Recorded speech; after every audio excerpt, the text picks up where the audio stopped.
In, on, into, onto, into, onto.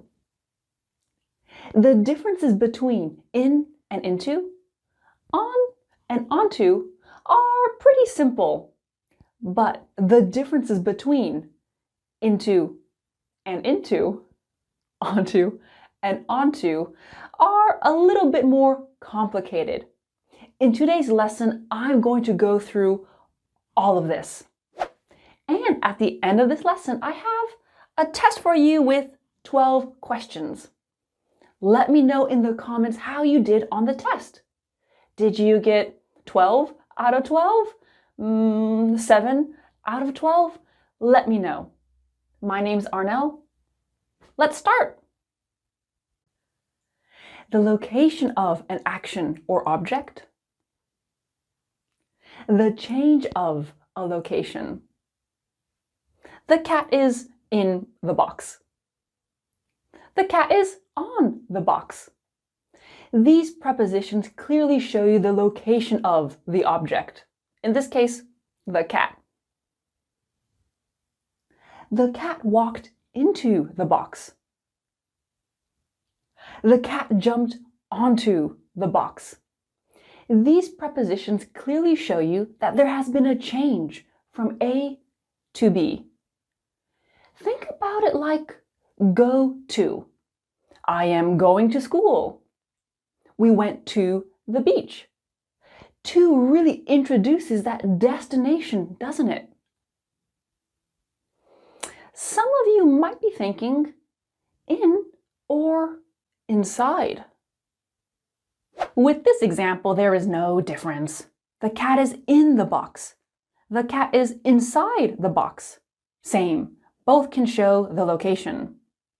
The milk is in the fridge. The milk is inside the fridge. Same.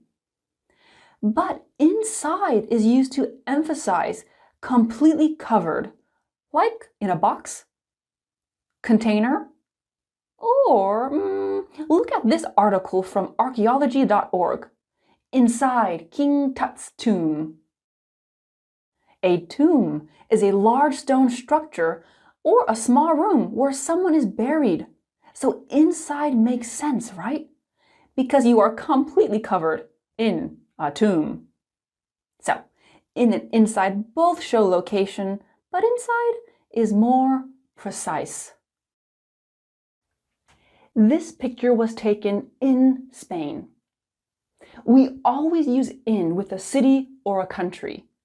I cannot say this picture was taken inside Spain, because when you go to a country, you're in the country. You're not really in the country. I stepped on a jellyfish. Where did I step? On a jellyfish. I moved the TV into the bedroom. She carefully placed the flowers onto the coffin. The location? The change of location. Let's compare. He backflipped in the water. He backflipped into the water. We walked on the boat. We walked onto the boat. Okay, so far with change, I've used location from A to B. But with into, we can talk about a different kind of change. We can talk about a transformation. A caterpillar turns into a butterfly. There, it's an obvious transformation. I had to translate all of these documents into English. Another transformation. Let's keep going with into. Here's another exception. When we use into, we can also use this to speak about an impact.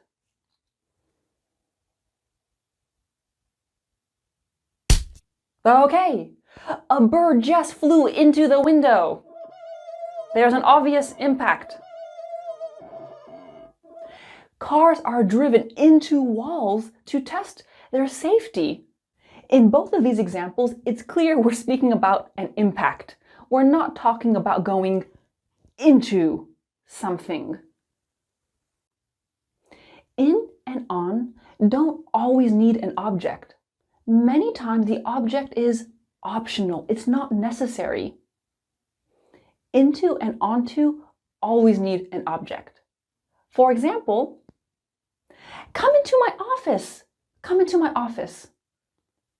Come in. Come in. Can I just use in? I'm showing a change right from A to B. In this second example here, it's fine. It's perfect because it's already clear the person is speaking about the office. It doesn't need to be repeated. Let's do another example. He walked onto the stage without his microphone. He walked on without his microphone. Again, I don't need to repeat onto the stage because in the conversation or in the text, it's already clear. Dive, drop, fall, jump, put, throw. With these verbs here, you can use in, into, or on, onto interchangeably, and there's no difference in meaning. Put the ice cream in the freezer. Put the ice cream into the freezer. Both are fine. He threw the pizza on the roof. He threw the pizza onto the roof. Again, there's no difference here. Mini review. In and on show the location of an object or action. The laundry is in the basket. The basket is on the washing machine. Into and on to show a change or a transformation. I decided to move the washing machine into the kitchen. First, we had to lift the washing machine onto a dolly before we could move it. Into can also be used to talk about an impact, like a bird flew into the window. Into and onto always need an object. It started to rain, so I brought the laundry into the house. Many times in and on don't need an object if it's already clear what we're talking about. It started to rain, so I brought the laundry in. With some verbs, we can use in, into, on, onto interchangeably. Put the dirty laundry in the washing machine. Put the dirty laundry into the washing machine. Many times, if the situation is obvious, native speakers might use these prepositions interchangeably. For example, look in my eyes and tell me the truth. Look into my eyes and tell me the truth. Using in or into, it's really clear what I mean. But you really do want to follow these rules. These four, done. But what about into? What about onto? This can be a little bit confusing because in spoken English, it doesn't matter. It sounds the same. This is all about written English. We all chipped in to buy Frankie a present. Try the dress on to see if it fits you. Chip in is a phrasal verb. Try on is a phrasal verb. Chip in means lots of people pay for something together. Usually we're talking about a gift. So if there are 5 people in your office and they all chip in $10, you have $50 to buy someone a gift. That's to chip in. Try on. This means you put clothes on to see if they look good, to see if they fit. To buy, to see, these are infinitives. Your infinitive is to plus base verb. To buy, to see, to go, to play, to eat, to fall, to dance, to try, to bake. I think you get the idea.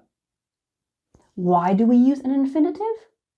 In these examples, the infinitive is showing us why we do the action. We all chipped in. Why? To buy Frankie a present. Try the dress on. Why? To see if it fits you. So the phrasal verb and the infinitive are two completely different things. Into?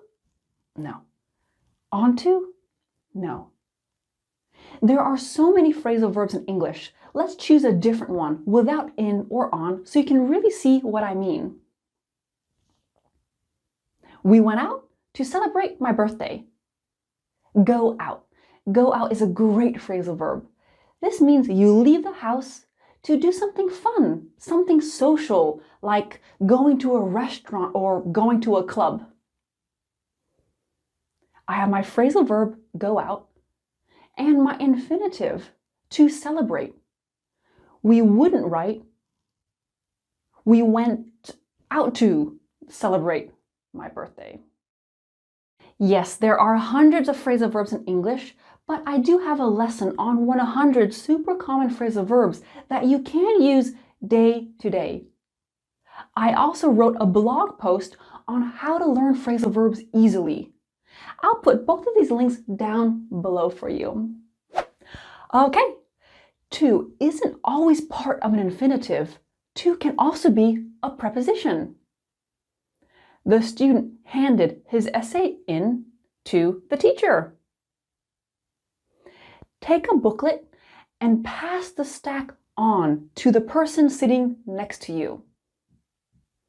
The mayor decided not to give in to the protesters' demands. We have our phrasal verbs and our prepositions. There's no need to connect them. In the first sentence, if I say, the student handed his essay in after the deadline, again, these are separate things. Nobody would ever write, the student handed his essay in after the deadline. A couple of times in this lesson, I said, separate your phrasal verb and the to infinitive. Separate your phrasal verb and to preposition. But some phrasal verbs already have into and onto as their preposition. Here's a quick list I got from Wiktionary.org. All of these phrasal verbs already end in into. Into is part of the phrasal verb. Here's a list of phrasal verbs with onto. Again, onto is already part of the phrasal verb. And you don't need to know all of the phrasal verbs in English to understand today's grammar. You just need to be aware of this. Okay, last thing before another mini review and the test. Common question. Please log into your student account. Please log into your student account. Which one is correct? The first one is correct. Log in is a phrasal verb. Log in to Facebook. Log in to TikTok, Instagram. If you're having trouble with logging into your account, learn how to get login and password help. Mini note, login as one word is an adjective or noun. That's a bit different. But log into is really common. You might see this in an email or on a website. You can log into our website via the link we sent you.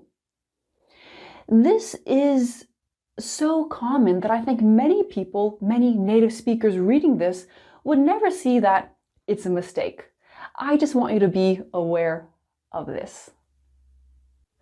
Last mini review before the test. In and on do not need to be connected to the infinitive or to the preposition. But some phrasal verbs already have into and onto as part of them. You need to look at the full sentence to see which one you need. And that's what we're going to try to do in the test. Here is my test. Actually, I should say here is your test. I've highlighted the prepositions from today's lesson, but you need to look at the complete sentence to match all of these together correctly. Let's do one example together. Number 1, location. You have a mosquito on your arm. Here on is showing the location of the mosquito. Can you connect the rest of the explanations to the examples? Pause the video to do this.